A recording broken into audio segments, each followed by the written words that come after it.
Okay,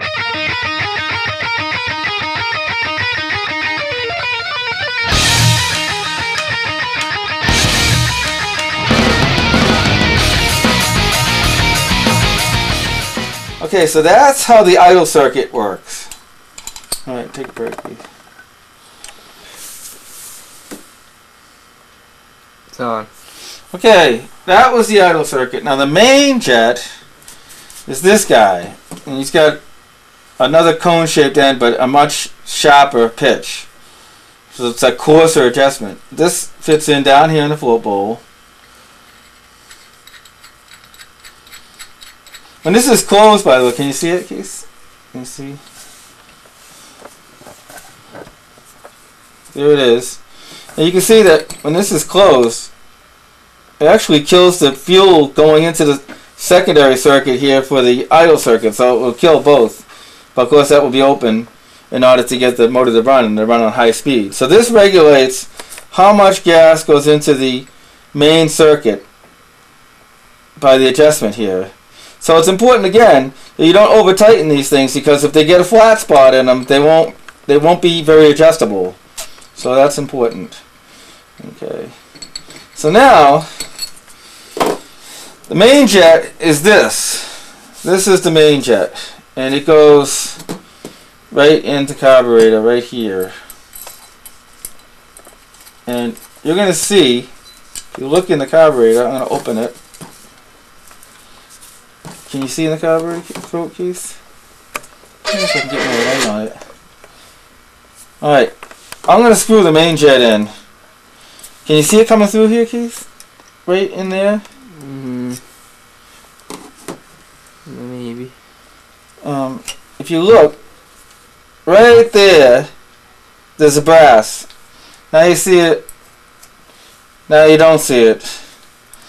Alright, it's right in the narrowest part of the carburetor, where the highest velocity is, and that's where it vacuums the gas from the bowl. Okay, that's the main jet. Now, what happens? Well, the main jet also fits into this void right here. Now here's something that's very important with these carburetors, and that is there's a rubber seal that fits right on this main jet, right in here. And for some reason, on this carburetor breakdown I have, it's not shown. And all the ones I've seen, it is. It goes right at the bottom of this jet down in there. For some reason, it's not on this. I don't know why this carburetor doesn't show it. But it's in the kit. I have the gasket in the kit. It's just like a little O-ring. Anyway, that makes a seal between the main jet and the bowl. That's real important, because a lot of these engines won't run very well at all without that. So that's probably the most important part in the carburetor. Okay, so the gas is in the bowl down in here, and it goes up underneath this jet. Now, when there's high vacuum in the carburetor, when you get the carburetor open on the main circuit, it's sucking gas through this. Now the gas needs to be atomized with air, so that it's droplets of gas in air and not just raw gas. Otherwise your motor's not going to run too well. So where does it get the air from? Okay, well, there's a little hole right here on top of the carburetor. The air goes down that little hole and goes into this chamber here, and goes into the main jet through this little hole here. So what this does is it aerates the gas. So you have droplets of gas going into the throat of the carburetor. So once again, the needle jet adjusts how much gas and how much air is coming in. The air is constant, but the gas, how much gas you're adding to the air is by this jet.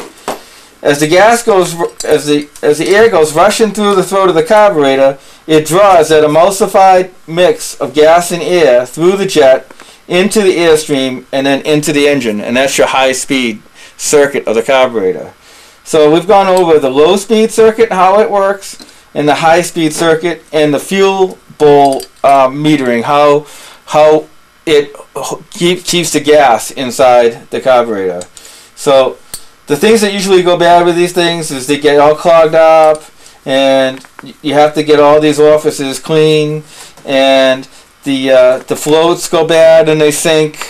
The float valve goes bad and it needs to be replaced, and the valve seat, which is the seat, is this piece that fits in here in the carburetor, and then the valve goes inside it. Those things go bad, and that little rubber gasket goes bad, and that's that system. As we put it together, we're going to talk about it a little more. Also, we'll go over how the choke works. This is the choke. So this is the front of the carburetor, and when the choke is on, it closes off all the air, so it can just draw gas into it, and then it opens up, and then it has free flow of air, and then the throttle plate inside is what regulates how fast the motor's going and what circuit it's running on. So that's about it for my explanation on how the carb works. Now it's just a matter of, assembling it. There you go.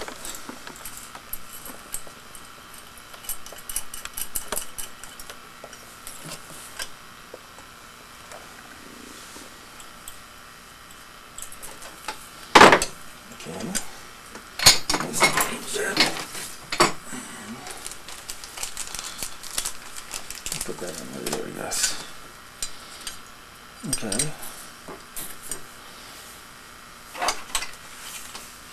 Put on my safety glasses. We'll just blow this.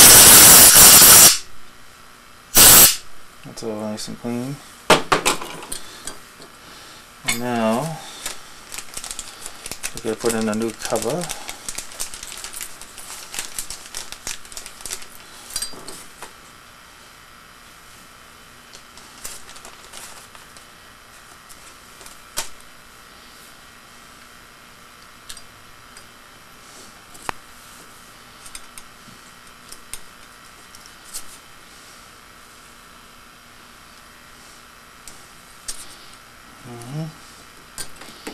See, I'm doing well with this.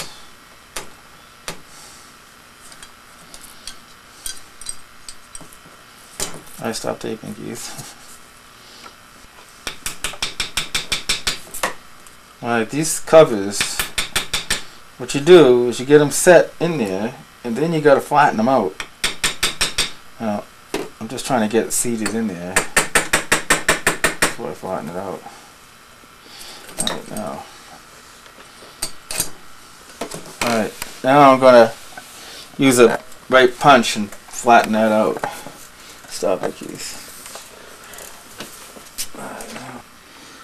Okay, I'm just trying to pad the carburetor. A lot of times you don't have to take this off. I just did to show you guys what's inside.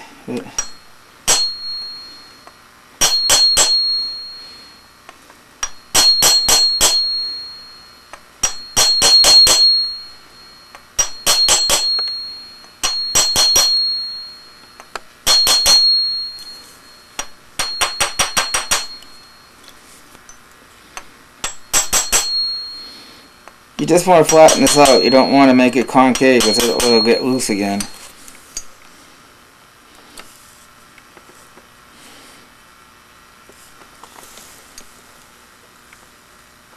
That's probably fine, but